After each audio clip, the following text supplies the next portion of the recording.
everybody to part 4, The Lord of the Rings. This is chapter 4, in the first book of Fellowship of the Ring, a shortcut to more mushrooms. In the morning, Frodo woke refreshed. He was lying in a bower made by a living tree with branches laced and drooping to the ground.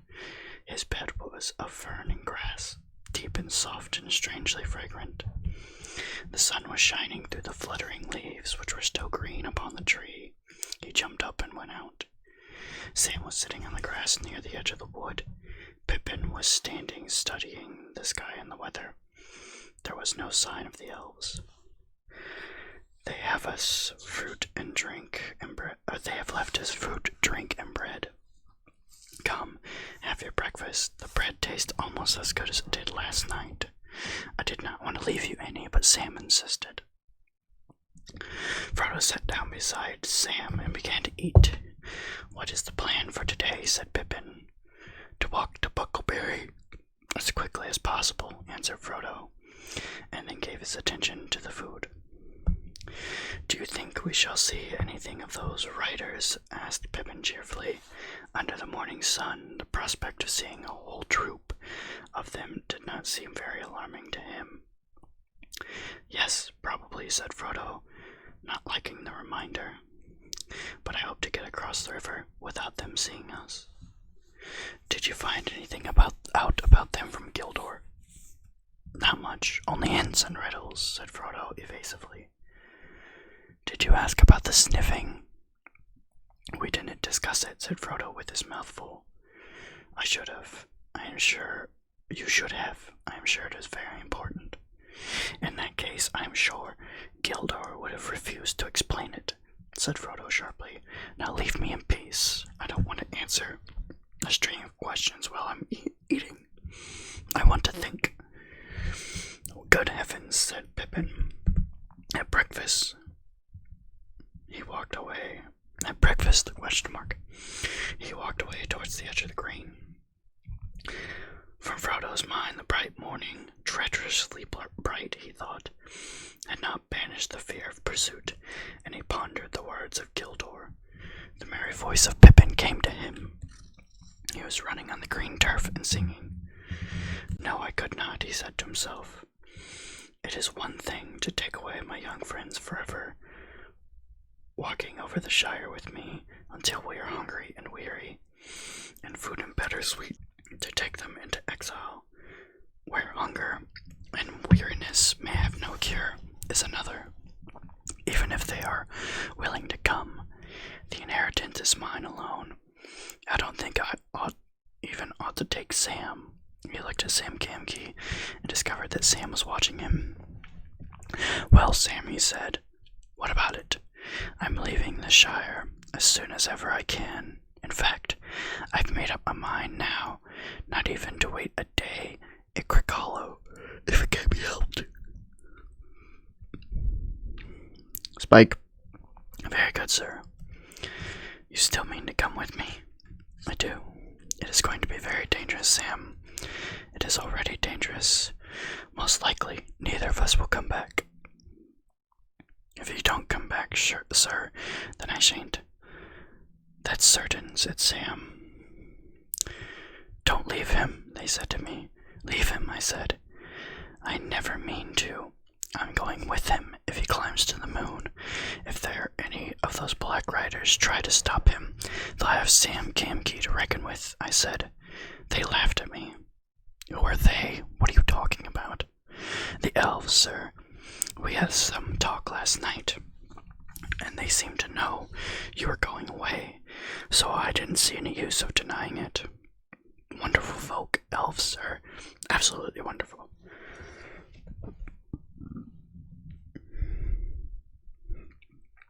They are, said Frodo. Do you like them still, now that you have had a closer view? They seem a bit above my likes and dislikes, so to speak, answered Sam. It doesn't seem to matter what I think about them. They are quite different from what I expected. So old and young, and so odd and sad, as it were, or so happy and sad, as it were. Frodo looked at Sam rather startled. half expecting to see some outward sign of the odd change that seemed to come over him. It did not sound like the voice of the old Sam, but it looked like the old Sam Gamgee sitting there, except that his face was unusually thoughtful. "Do you think any need to leave the Shire now that your wish to see them has come true already?" he asked. "Yes, sir. I do know. I do not know how to say it, but after last night I feel different. I seem to see ahead in a kind of way. I know we are going to take a very long road into darkness, and I know I can't turn back. It isn't to see elves now, nor dragons, nor mountains. What I want, well, I don't rightly know what I want, but I have something to do before the end, and it lies ahead of me. Not in the Shire. I must see it through, sir, if you understand me." "I don't altogether, but I understand that Gandalf chose me a good companion. I am content. We shall go together." Frodo finished his breakfast in silence. Then he stood up and looked over the land ahead and called to Pippin. "Are you ready to start?" he said as Pippin ran up. "We must be getting off at once. We slept late, and there are a good many miles to go." "You slept late, you mean," said Pippin. "I was up long before, and we were only waiting for you to finish eating and thinking." "Well, I have finished both now, and I'm going to make for the Buckleberry Ferry as quickly as possible. I'm not going out of the way, back on the road we left last night. I'm going to cut straight across from country there." "Then you are going to fly," said Pippin. "You can't cut straight across anywhere in this country." "You can cut straighter than the road anyway," answered Frodo. "The ferry is east from Woodhull, but the hard road curves away to the left. You can see a bend of it away north over there. It goes round the north into the marsh so as to strike the causeway from the bridge above Stock. But that is miles out of the way. We could save a quarter of the distance if we made the line for the ferry from where we stand." "Short cuts make long delays," said Pippin. "The country is rough around here, and there are bogs and all kinds of difficulties in the marsh. I know the lands in these parts, and if you are worrying about black riders, I can't see it any worse than meeting them on a road."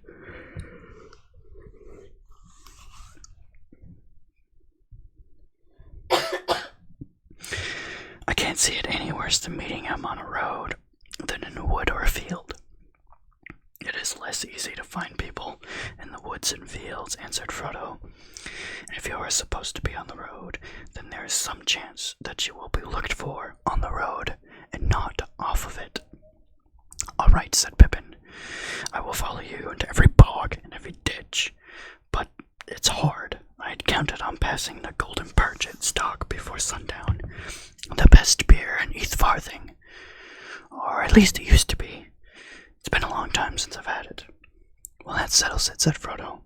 "Shortcuts make delays, but inns make longer ones. At all costs, we must keep you away from the Golden Perch.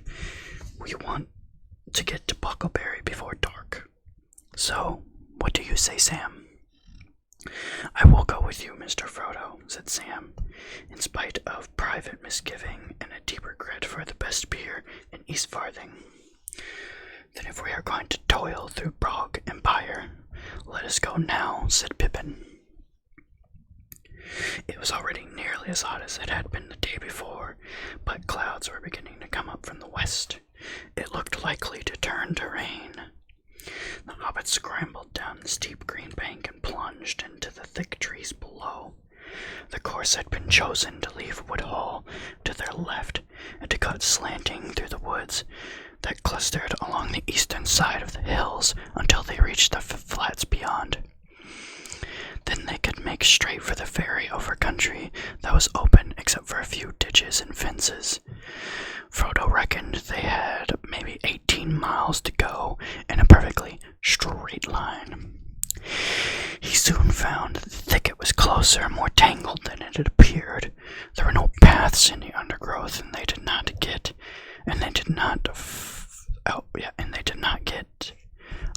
going very fast. That was a weird sentence, Old English. When they had struggled to the bottom of the bank, they found a stream running down from the hills behind in a deeply dug bed with steep, slippery sides overhung with brambles. Most inconveniently, it cut across the line they had chosen. They could not jump over it, nor indeed get across it at all, without getting wet, scratched, or muddy. They halted, wondering what to do. "First check," said Pippin, smiling grimly. Sam Gamgee looked back through an opening in the trees. He caught a glimpse of the top of the green bank from which they had climbed down. "Look," he said, clutching Frodo by the arm. They all looked, and on the edge high above them, they saw against the sky a horse standing. Beside it stooped a black figure. They at once gave up any idea of going back. Frodo led the way and plunged quickly into thick bushes beside the stream. "Whew," he said to Pippin. "We were both right. The shortcut has gone crooked already, but we got under cover just in time. They've got sharp ears, Sam. Or you've got sharp ears, Sam. Can you hear anything coming?" They stood still, almost holding their breath as they listened, but there was no sound of pursuit. "I don't fancy he would try bringing his horse down the bank," said Sam, "but I guess he knows we came down it. We had better get going." Going was not altogether easy. They had packs to carry, and bushes and brambles were reluctant to let them through. They were cut off from the wind by the ridge behind, and the air was still and stuffy. When they forced their way at last into more open ground, they were hot, tired, and very scratched. They were also no longer certain of the direction in which they were going.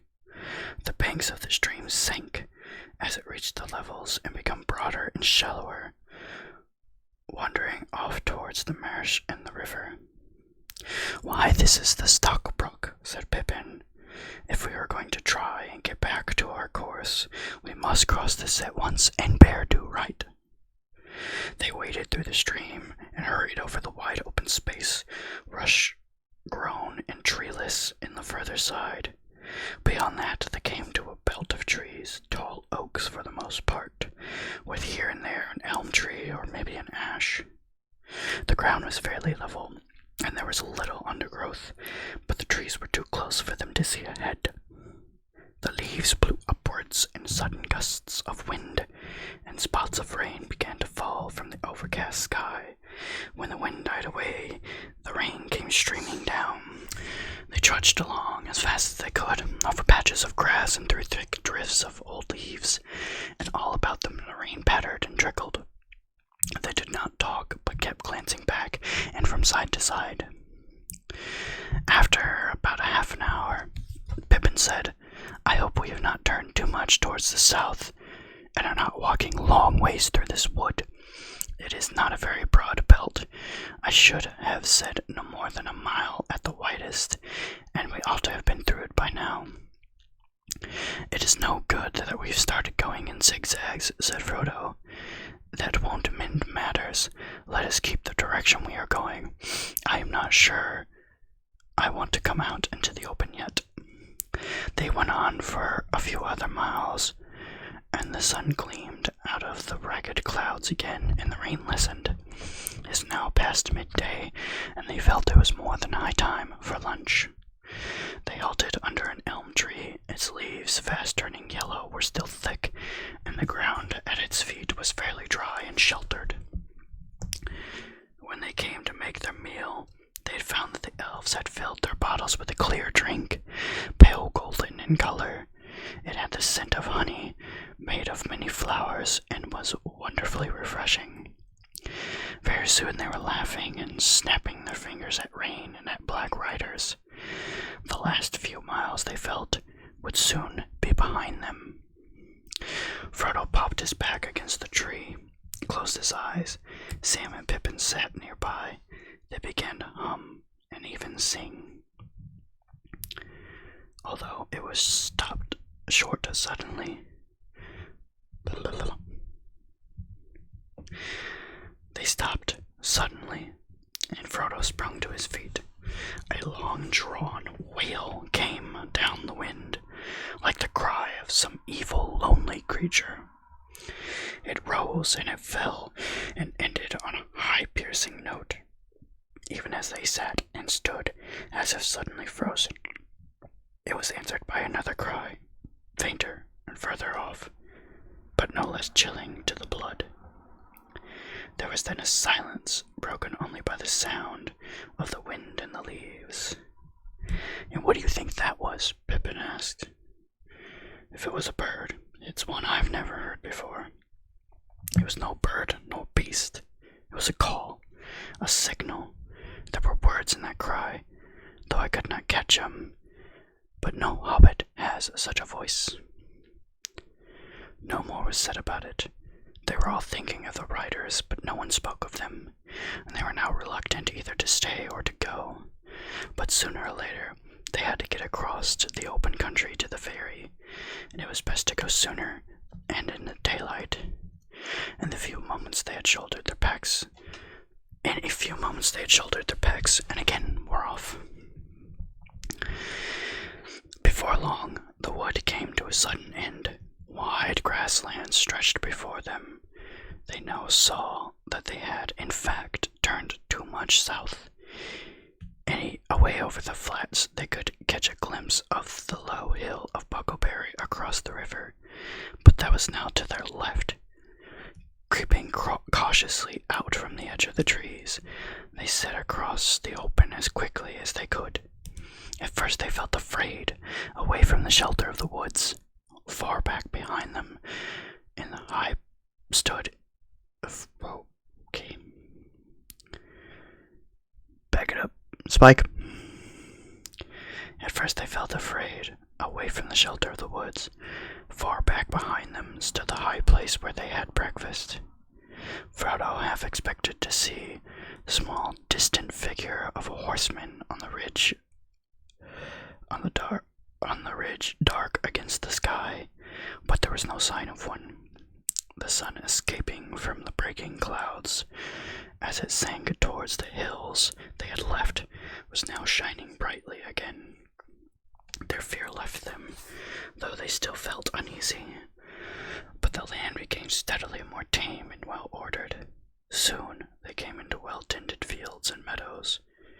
There were hedges and gates and dikes for drainage.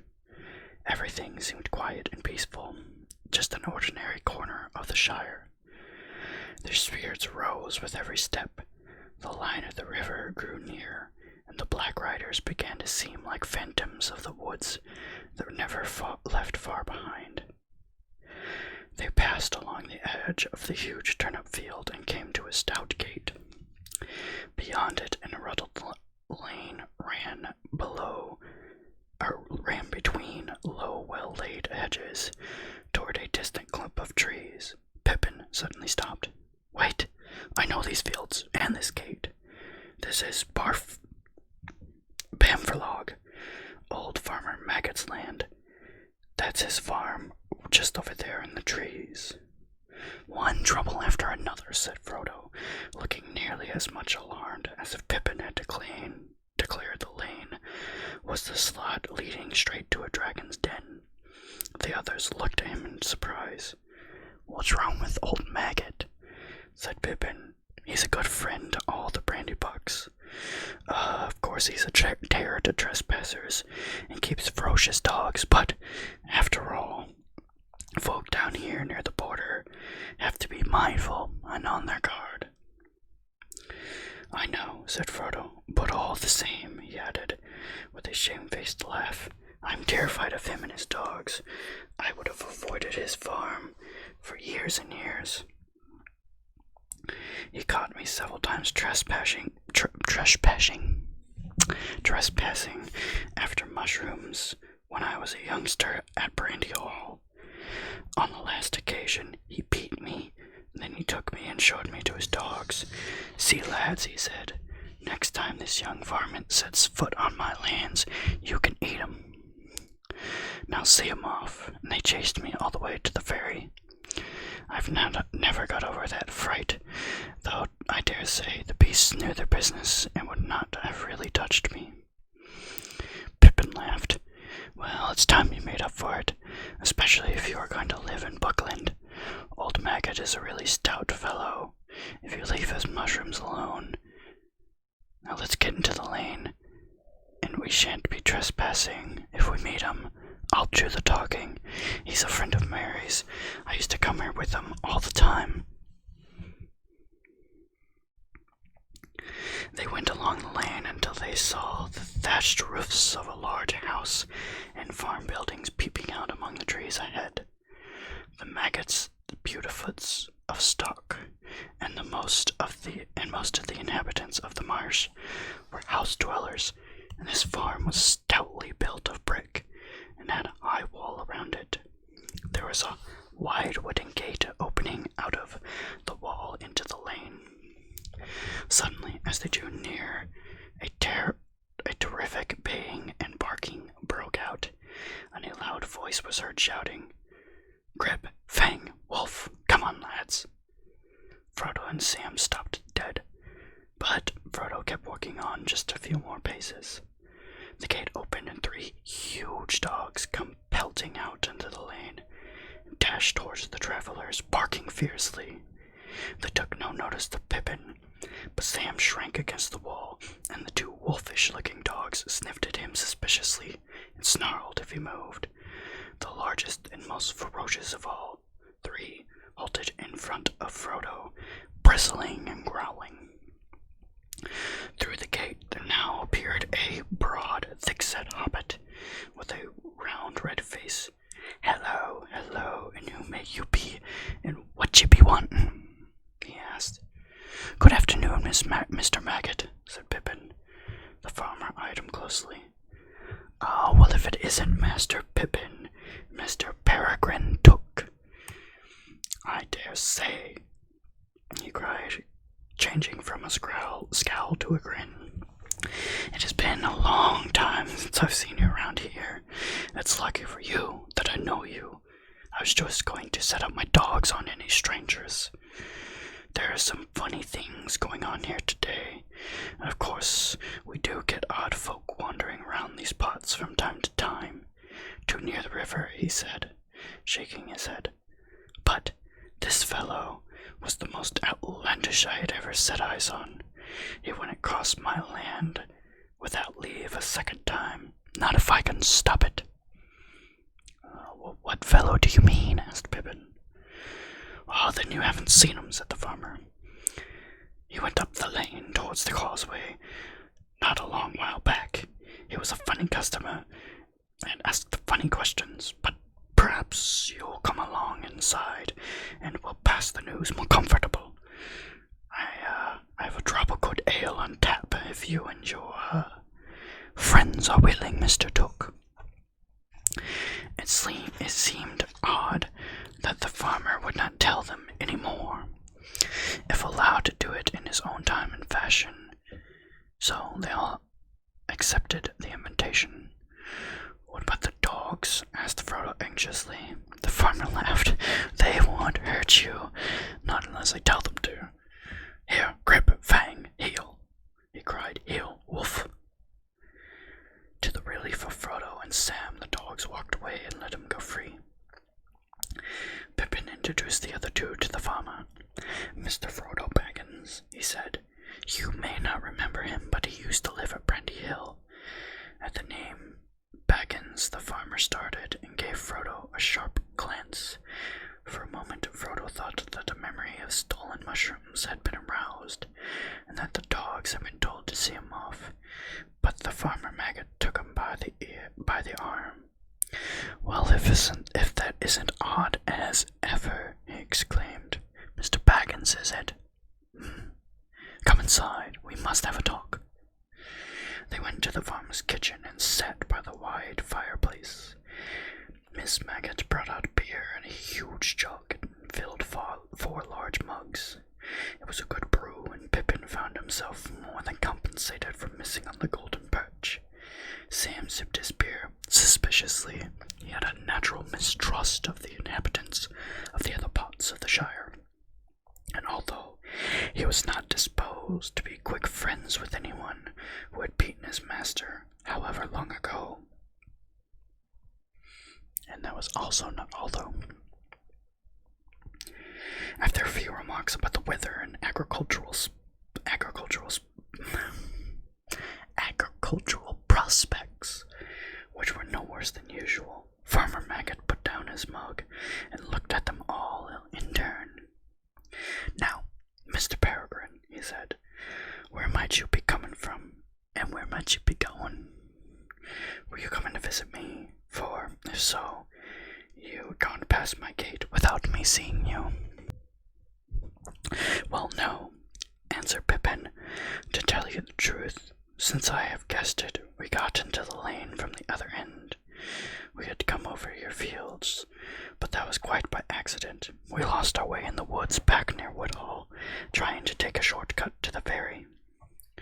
"If you were in a hurry, the road would have served you better," said the farmer. "But I wasn't worrying about that. You have leave. Old English. You have leave to walk over my land. But if you have a mind, Mr. Peregrine, and you, Mr. Baggins, though I dare say you may still like mushrooms," he laughed. "Of course I recognize the name. I recollect the time when young Frodo Baggins was one of the worst young rascals of Buckland. But it wasn't mushrooms I was thinking of. I just heard the name Baggins before you turned up. What do you think that funny customer asked me?" They waited anxiously for him to go on. "Well," the farmer continued, approaching his point with slow relish, "he came riding on a large black horse at the gate, which happened to be open, and rode right up to my door. All black he was himself too, cloaked and hooded and all, as if he did not want to be known. Now what in the Shire could he want, I thought. We don't see many big folk over the border, and anyway, I'd never heard of any like this black fellow. 'Good day to you,' I said, going out to him. 'This lane doesn't lead anywhere, and wherever you may be going, your quickest way will be back to the road.' I didn't like the looks of him, and when Grip came out, he took one sniff and let out a yelp as if he had been stung. He put down his tail and bolted off howling. The black fellow sat quite still. 'I've come from yonder,' he said, slow and stiff-like, pointing black west, over my fields, if you please. 'Have you seen Baggins?' he asked in a queer voice, and bent down towards me. I could not see any face, for his hood fell down so low, and I felt a short shiver down my back. But I didn't see why you should be riding over my land so bold. 'Be off,' I said. 'There are no Baggins here, and you are in the wrong part of the Shire. You'd better go back west towards Hobbiton, but you can go by road this time.' 'Baggins has left,' he answered in a whisper. 'He is coming. He is not far away. I wish to find him. If he passes, will you tell me? I will come back with gold.' 'No, you won't,' I said. 'You'll go back where you belong, double quick. I give you 1 minute before I call all of my dogs.' He gave a sort of hiss. It might have been laughing, it might not, but he spurred his great horse right at me. I jumped out of the way, only just in time. I called the dogs, but he swung off, rode toward the gate up the lane, towards the causeway like a bolt of thunder. What do you think of that?" Frodo sat for a minute looking at the fire, but his only thought was, how on earth could they reach the ferry now? "I don't know what to think," he said at last. "Well, then I tell you what to think," said Maggot. "You should have never gone mixing up with Hobbiton folk, Mr. Frodo. Those folk are odd up there." Sam stirred in his chair and looked at the farmer with an unfriendly eye. But you will always be a reckless lad. Here, when I heard you had left the brandy books and gone off to live with that odd Mr. Bilbo, I said that you were going to find trouble. Mark my words, it all comes of those strange doings of Mr. Bilbo's. His money he got in some strange fashion in foreign parts, they say, but there's some that want to know what has become of the gold and jewels that he buried in the hill of Hobbiton, as I hear. Frodo said nothing. The shrewd guesses of a farmer were rather disconcerting. Well, Mr. Frodo, Maggot went on, I'm glad that you had the sense to come back to Buckland. My advice, stay there, and don't get mixed up with these outlandish folk. My advice, stay there, and don't get mixed up with these outlandish people. You have friends in these parts, and if any of those black fellows come after you again, I'll deal with them myself. I'll say you're dead, or that you've left the Shire, or anything else you would like, and that might be true enough, for as like as not it is old Mr. Bilbo they want news of. Maybe you're right, said Frodo, avoiding the farmer's eye and staring at the fire. Maggot looked at him thoughtfully. Well, I see you have any ideas of your own. It is plain as my nose that no accident brought you and that rider here on the same afternoon, and maybe my news was not so great to you after all. I'm not asking you tell me anything you have in mind to keep to yourself, but I see you are in some kind of trouble. Perhaps you are thinking it won't be too easy to get to the ferry without being caught. I was thinking so, said Frodo, but we have got to try and get there, and it won't be done by sitting and thinking, so I'm afraid we must be going. Thank you very much indeed for your kindness. I've been a terror of you and your dogs for over 30 years. Farmer Maggot, though you may laugh to hear it, it's a pity that I missed a good friend, and now I'm sorry to leave so soon. But perhaps one day I'll come back if I get the chance. And you'll be welcome when you come, said Maggot. But I've a notion. It's near sundown already, and we are going to have our supper, for we mostly go to bed after the sun. If you and Mr. Peregrine and all could stay and have a bite with us, we would be pleased. And so should we, said Frodo. But we must be going at once, I'm afraid. Even now it'll be dark before we reach the ferry. But wait one moment. I was going to say, after a bit of supper, I'll get out a small wagon, and I'll drive you all to the ferry. That will save you a good time, and it might save you the trouble of another sort. Frodo now accepted the invitation gracefully, to the relief of Pippin and Sam. The sun was already behind the western hills, and the light was failing. 2 of Maggot's sons and his 3 daughters came in, and a generous supper was laid out on a large table. The kitchen was lit with candles, and the fire was mended. Miss Maggot bustled in and out. 1 or 2 other hobbits belonging to the farm household came in a short while. 14 sat down to eat. There was beer aplenty, a mighty dish of mushrooms and bacon, besides much other solid farmhouse fare. The dogs lay by the fire and gnawed on rinds and cracked bones. When they had finished, the farmer and his sons went out with a lantern and got the wagon ready. It was dark in the yard when the guests had come out and threw their packs on board and climbed in. The farmer sat in the driving seat and whipped out 2 stout ponies.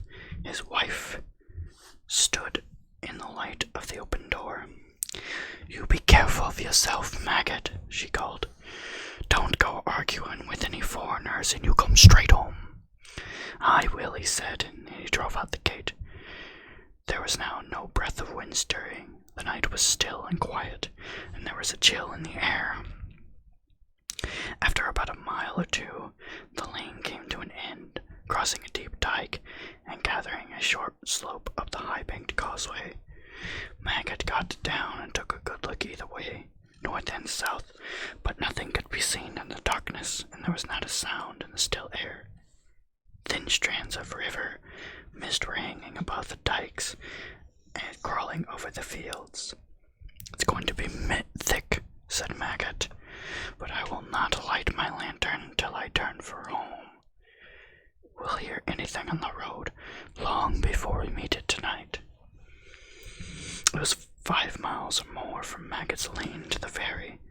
The hobbits wrapped themselves up, but their ears were strained for any sound above the creak of the wheels and the soaked clop of the pony's hooves. The wagon seemed slower than a snail to Frodo. Beside him, Pippin was nodding towards sleep, but Sam was staring forward into the rising fog. They reached the entrance to the ferry lane at last. It was marked by 2 tall white posts that suddenly loomed up on the right. Farmer Maggot drew in his ponies, and wagon creaked to a halt. They were just beginning to scramble out when suddenly they heard that they had all been dreading: hooves on the road ahead. The sound was coming towards them. Maggot jumped down and stood holding the ponies' heads, peering out forward into the gloom. Clip-clop, clip-clop, clip-clop came the approaching rider. The fall of the hooves sounded loud in the still, foggy air. "You better be hidden, Mr. Frodo," said Fram anxiously. "Get down in the wagon, cover up with blankets. We'll send this rider on the rightabouts." He climbed down and he went to the farmer's side. Black riders would have to ride him over to get near the wagon. Clop, clop, clop, clop, clop, clop, clop, clop. The rider was nearing on them. "Hello there," called Farmer Maggot. The advancing hooves stopped short. They thought they could dimly guess a dark, cloaked shape in the mist, now a yard or 2 ahead. "Now then," said the farmer, throwing the reins to Sam and striding forward. "Don't you come a step nearer. What do you want, and where are you going?" "I want Mr. Baggins. Have you seen him?" said a muffled voice. But the voice was of Mary Brandenburg. A dark lantern was uncovered, and the light fell on the astonished face of the farmer. "Mr. Mary," he called. "Yes, of course. Who'd you think it was?" said Mary, coming forward. "Did I get you guys with the voice? I got you guys with the voice, didn't I?" As he came out of the mist and their fears subsided, he seemed suddenly to diminish to ordinary hobbit size. He was riding a pony, and a scarf was swathed around his neck and under his chin to keep out the fog. Frodo sprung out of the wagon to greet him. "So there you are at last," said Mary. "I was beginning to wonder if you'd turn up at all. I was just looking to supper when it grew foggy. I came across and rode up towards Stock to see if you had fallen in any ditches, but I am blessed to know which way you came." "And where did you find them, Mr. Maggot? In your dog pond?" "Nah, I caught 'em trespassing," said the farmer, "and nearly set my dogs out on 'em. But they'll tell you the story, no doubt. Now, if you'll excuse me, Mr. Mary and Mr. Frodo and all, I'd best be turning back home. Miss Maggot will be worrying until the night grows thick." He packed the wagon into the lane and turned it. "Well, good night to you all," he said. "It's been an odd day, make no mistake, but all's well that ends well. Though perhaps we should not say that until we reach our own doors. I will not deny that I will be glad now when I do." He lit his lanterns and got up. Suddenly he produced a large basket from under his seat. "I was nearly forgetting," he said. "Miss Maggot put this up for Mr. Baggins, with her compliments." He handed it down and moved off, followed by a chorus of thanks and good nights. They watched the pale rings of light round his lanterns as they dwindled into the foggy night. Suddenly, Frodo laughed. From the covered baskets he held, the scent of mushrooms was rising. And that was chapter 4. Again, leave any comments down below if you guys like the series. I absolutely love to read them. They really motivate me to do more of the series. So, chapter 5 coming soon. I hope you guys enjoyed watching, and I'll see you in the next one. Bye bye.